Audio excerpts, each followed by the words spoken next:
Okay, this video is going to be on editing items and printing labels, as well as the duplicate function, which is pretty simple. All of these are pretty small, so we're just going to combine them here. So instead of adding an item, you just find the item that you're looking for, either by searching through the quick search, the full search, or just by finding it on the grid, and then just hit edit.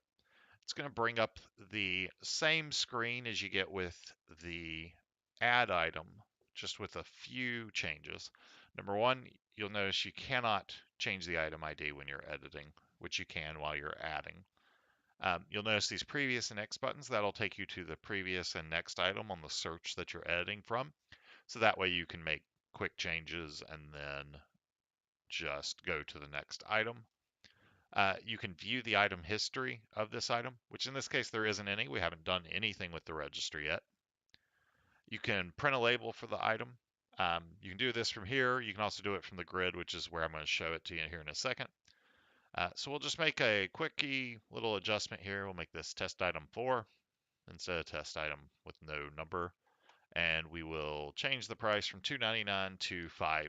And we'll just save it and close it. Um, so you can also, and you'll notice that the changes are enacted right away.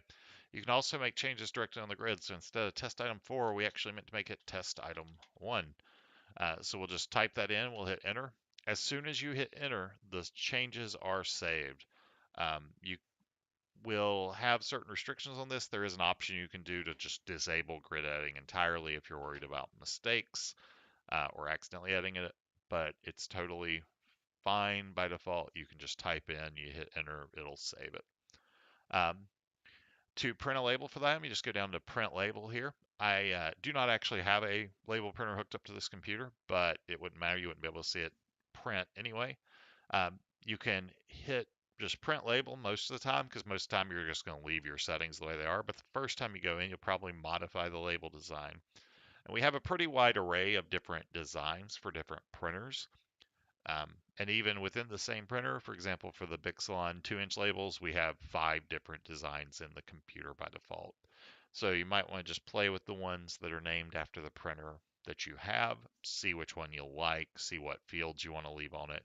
You just check and uncheck fields to add or remove them from the label.